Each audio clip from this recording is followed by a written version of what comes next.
একটা গুরুত্বপূর্ণ বিষয় আপনি সামনে এনেছেন যে আমাদের জীবনের লক্ষ্যটা কি। জি, লক্ষ্যমাত্রা এবং ফোকাস ইসলামী এত গুরুত্বপূর্ণ যে আপনি দেখবেন ইন্নামাল আমালু বিন্নিয়াহ এই হাদিসকে অধিকাংশ হাদিসের কিতাবে বিশেষভাবে গুরুত্ব সহকারে এনেছেন। কেন? এর কারণ হলো ফোকাস। ইসলামের সমস্ত কিছু ফুকাহায়ে কেরাম, মুহাদ্দিসিনে কেরাম আমাল সমূহকে 3 ভাগে ভাগ করেছেন। হয়তো সেটা হৃদয়ের সাথে সম্পর্কিত, হয়তো সেটা কওলের সাথে, বচনের সাথে সম্পর্কিত, অথবা সেটা জাওয়ারিহ তথা অঙ্গ প্রত্যঙ্গের সাথে সম্পর্কিত। এবং এই যে বাচনিক বিষয়গুলো কিংবা অঙ্গ প্রত্যঙ্গের মাধ্যমে সম্পাদিত বিষয়গুলো সঠিক হওয়া না হওয়া আল্লাহর কাছে পুরস্কারের যোগ্য হওয়া না হওয়া নির্ভর করে মানসিক অবস্থার উপর। এ কারণে নবী আলাইহিস সালাম হাদিসে বলেছেন যে ওয়া ইন্নামা লিইমরিইন মা নাওয়া, মানুষ সেটাই পাবে, সেই পুরস্কারই পাবে যেটা সে নিয়ত করবে। ইসলামে এ কারণে মানসিক অবস্থা, লক্ষ্য এবং আপনার গোলটা কি, আপনার টার্গেটটা কি, আপনি কি আসলে চান সেটা আল্লাহ সুবহানাহু ওয়া তাআলা দেখতে চান। মুমিনের জীবনের সমস্ত কাজের লক্ষ্য এবং কেন্দ্রবিন্দু হবে আল্লাহ সুবহানাহু ওয়া তাআলার সন্তোষ। এবং আল্লাহ সুবহানাহু ওয়া তাআলার সন্তোষ অর্জনকে একেবারে কেন্দ্রে রেখে সে তার লক্ষ্যগুলো সেট করবে। দুটো জিনিস, একটা হলো উদ্দেশ্য, আরেকটা হচ্ছে লক্ষ্য। একটাকে বলা হয় গরজ, আরেকটা হলো গায়েত। গরজ সমূহ তথা লক্ষ্যসমূহ বাস্তবায়নের মধ্য দিয়ে যে চূড়ান্ত মোহনায় মানুষ উপনীত হয় সেটা হলো গায়েত, সেটা হলো উদ্দেশ্য। ফলে আমরা জাগতিক বিষয়ের মধ্যে লক্ষ্য সেট করি। আমাদের ব্যবসা বাণিজ্যের মধ্যে একটা লক্ষ্য থাকে, আমাদের রাজনৈতিক কর্মকাণ্ডে একটা লক্ষ্য থাকে, আমাদের রচনা কর্মে একটা লক্ষ্য থাকে। উদ্দেশ্য সেট করা, উদ্দেশ্য ইসলাম সেট করে দিয়েছে, সেটা হচ্ছে আমি আল্লাহ সুবহানাহু ওয়া তাআলাকে পেতে চাই। আর কি চাই? ইহকালীন কল্যাণ এবং পরকালীন নাজাত চাই। আপনি দেখবেন যে এই দুনিয়ার বড় বড় সেলিব্রিটিরা যারা মানুষকে অনুপ্রেরণা যোগায়, তাদের অনুপ্রেরণার মুখ্য বিষয় হচ্ছে যে আপনি ইহকালে কিভাবে সফল হবেন। এখানে পরকাল গয়রে হাজির থাকে, অনুপস্থিত থাকে। যখন পরকাল অনুপস্থিত থাকে এবং আপনার লক্ষ্যের মধ্যে আল্লাহ সুবহানাহু ওয়া তাআলা অনুপস্থিত থাকেন, তখন এই লক্ষ্যগুলো কি হয়ে যায়? এগুলো বস্তুবাদী হয়ে যায়। বস্তুবাদী হওয়ার অর্থ কি? যেমন একজন মানুষ তার জীবনের লক্ষ্য স্থির করলো, সে যে কোনো মূল্যে সফল হতে চায়। সাধারণভাবে এটাই তো আমরা সাধারণত দেখি, মানুষ এটা লক্ষ্য স্থির করেছে, যে কোনো মূল্যে সে সফল হতে চায় একটা বস্তুবাদী সমাজে। এই লক্ষ্য পূরণের জন্য তাকে কি কি করতে হবে? সে কি করে?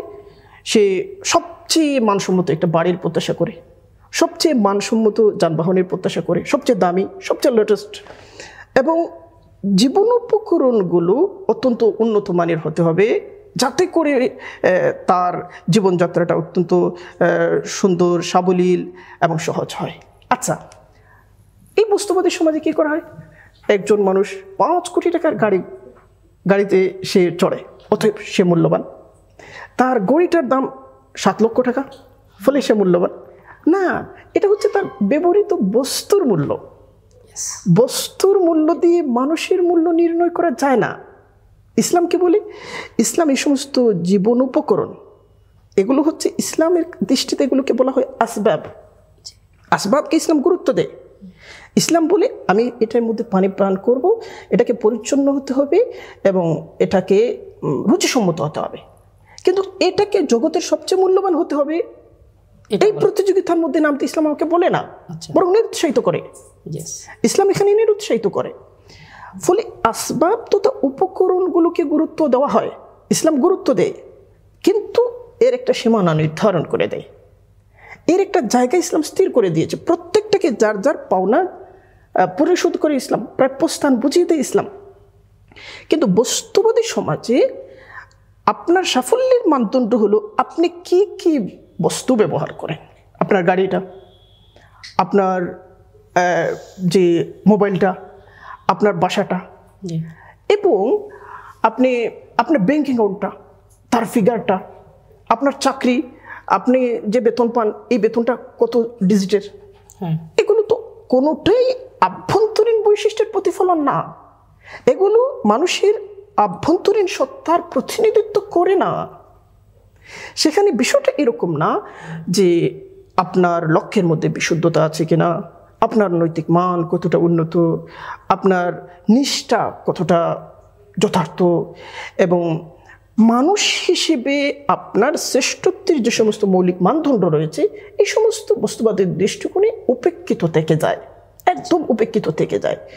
তারপরেও সেখানে স্পিরিচুয়াল নানা বিষয় অনেক সময় হাজির করা হয়, সেগুলোকে হাজির করা হয় মাত্রা বৃদ্ধির জন্য। মূল জিনিসটা, কেন্দ্রীয় জিনিসটা হচ্ছে বস্তুবাদী, বস্তুগত। এবং ইসলামের দৃষ্টিতে এই যে মানদণ্ড, এই মানদণ্ডটাই হচ্ছে জাহিলিয়াত। আল্লাহ সুবহানাহু ওয়া তাআলা বলছেন, ইয়ালামুনা যাহিরাম মিনাল হায়াতিদ দুনিয়া ওয়া হুম আনিল আখিরাতি হুম গাফিলুন। যারা এরকম মানদণ্ডকে কেন্দ্রে রেখে জীবনের লক্ষ্য স্থির করে এবং কাজসমূহের ফোকাস নির্ধারণ করে, আল্লাহ বলতেছেন এরা তো ইয়ালামুনা যাহিরাম মিনাল হায়াতিদ দুনিয়া, হায়াতিদ দুনিয়ার বাহ্যিক বিষয়গুলোই কেবলমাত্র তারা জানে। আর ওয়া হুম আনিল আখিরাতি হুম গাফিলুন, আখিরাতের ব্যাপারে অর্থাৎ মহাজীবনের ব্যাপারে, পারলৌকিক জীবনের ব্যাপারে তারা একেবারে বেখবর, একেবারে উদাসীন, একেবারে মূর্খ। ফলে এই যে দৃষ্টিভঙ্গিটা, এই দৃষ্টিভঙ্গিটা ইসলামের কাছে অত্যন্ত সমালোচিত। এবং আল্লাহ সুবহানাহু ওয়া তাআলা জানাচ্ছেন, আপনি যখন লক্ষ্য স্থির করছেন ব্যবসা বাণিজ্য, রাজনীতি, সাংস্কৃতিক কর্মকাণ্ড, যে কোনো ক্ষেত্রে, তখন আল্লাহ সুবহানাহু ওয়া তাআলা আপনাকে পরামর্শ দিচ্ছেন। জি, আল্লাহ তাআলা আপনাকে পরামর্শ দিচ্ছেন যে এই লক্ষ্যটা যেন কেবলমাত্র জাহিরি দুনিয়া অর্থাৎ বাহ্যিক উপায় উপকরণ ভিত্তিক এবং উপায় উপকরণ সর্বস্ব যেন না হয়, সেখানে যেন আখিরাত কেন্দ্রের মধ্যে থাকে। দুইটা সমন্বয়। এই কারণে ইসলামী ফোকাসিং এর ক্ষেত্রে ইসলাম আমাদেরকে যে নির্দেশনা দেয় সেখানে দুটি জিনিস। কেন্দ্রীয় বিষয় হলো আমরা হাসানা চাই। হাসানা কেন দরকার? ফালাহ দরকার। এর জন্য আমরা আমাদের গায়ত হলো ফালাহ আমরা চাই, তথা সাফল্য আমরা চাই।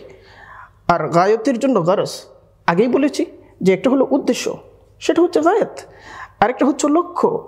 অর্থাৎ উদ্দেশ্য অর্জনের জন্য যে সমস্ত ধাপ অতিক্রম করা হয়, এই ধাপগুলোতে উত্তরণ হচ্ছে এক একটা লক্ষ্য পার করা। তো আমাদের চূড়ান্ত উদ্দেশ্য হচ্ছে আমরা ফালাহ চাই। ফালাহ অর্জনের জন্য মানুষ দুইটা কাজ করে, দুইটা পথ অবলম্বন করে। একটা হলো হাসানা, আরেকটা হলো সাইয়্যা। একটাকে আল্লাহ সুবহানাহু ওয়া তাআলা তয়্যিব বলেছেন, আরেকটাকে আল্লাহ সুবহানাহু ওয়া তাআলা খাবিস বলেছেন, নিকৃষ্ট বলেছেন। ফলে বাস্তব জীবনে ইহকালে আমরা প্রত্যেকেই সাফল্যকে তাড়া করছি। সাফল্য অর্জনের জন্য হ্যাঁ, আমাদের সকল সাধনা, আমাদের সকল প্রচেষ্টা নিবেদিত। সেখানে আল্লাহ সুবহানাহু ওয়া তাআলা আমাদের কাছে এটা চান যেন আমরা সমন্বয় করি, ফিদ দুনিয়া হাসানা এবং ফিল আখিরাতি হাসানা, উভয়টার জন্য সমন্বয় করি। উভয়টা সমন্বয় হলে কি হবে? আপনার ব্যবসা বাণিজ্যের মধ্যে আপনি আর্থিক লাভবান হওয়ার চেষ্টা করবেন, পাশাপাশি নৈতিক মানোন্নয়নের চেষ্টাও করবেন। যখন আর্থিক লাভ এবং নৈতিক মানোন্নয়ন দুইটা একত্রে হাজির থাকবে, তখন আপনার ব্যবসা আপনাকে যেমন পবিত্র এবং পরিচ্ছন্ন করবে, সমৃদ্ধি দেবে, পাশাপাশি সেটা সমাজের অন্য মানুষের জন্য, সোসাইটির জন্য সেটা আশীর্বাদে পরিণত হবে। আপনি যখন ব্যবসার মধ্যে কেবল আর্থিক লাভটা তালাশ করছেন, সেখানে আপনার পারলৌকিক উদ্দেশ্য অনুপস্থিত, আল্লাহ সুবহানাহু ওয়া তাআলার সন্তুষ্টি অনুপস্থিত, সেখানে আখিরাতের হাসানা অনুপস্থিত, শুধুমাত্র দুনিয়ার হাসানাটা আপনি চান, তখন আপনি কি করবেন? আপনি গারার অবলম্বন করবেন, ধোঁকা, প্রতারণা এবং এই যে সমস্ত জিনিস হচ্ছে, ওজনে কম দেওয়া, পণ্যের মধ্যে সমস্যা করা, মানুষকে নানাভাবে প্রতারিত করা, ভালো লেবেল লাগিয়ে মন্দ জিনিস বাজারজাত করা, সমস্ত কিছু এই লক্ষ্য উদ্দেশ্য সুস্থির করতে না পারার ফলে এই জিনিসগুলো হচ্ছে। ফলে আমরা ব্যবসাকে ভালো করতে চাই, আমরা পেশাদারদের কর্মকাণ্ডকে ভালো করতে চাই, আমাদের সমাজ ব্যবস্থাকে ভালো করতে চাই। প্রত্যেক পেশার মধ্যে যারা আছে, প্রত্যেক পেশা এবং অবস্থানের মধ্যে যারা আছে, তাদের থেকে আমরা ভালো ফলাফল চাই। তাহলে আমাদেরকে কি করতে হবে? আমরা পুঁজি বিনিয়োগের প্রতি যত্ন দিচ্ছি।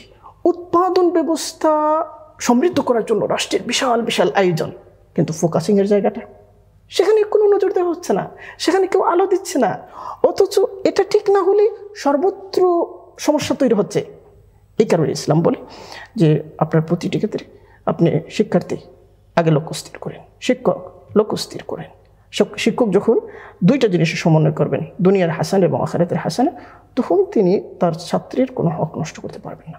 তখন তিনি কেবলমাত্র নিজের ব্যক্তিগত লাভের জন্য ছাত্রকে ক্লাসে বঞ্চিত করে তাকে প্রাইভেট পড়ানোর যে কৌশলগুলো, এই কৌশলগুলো তিনি অবলম্বন করবেন না।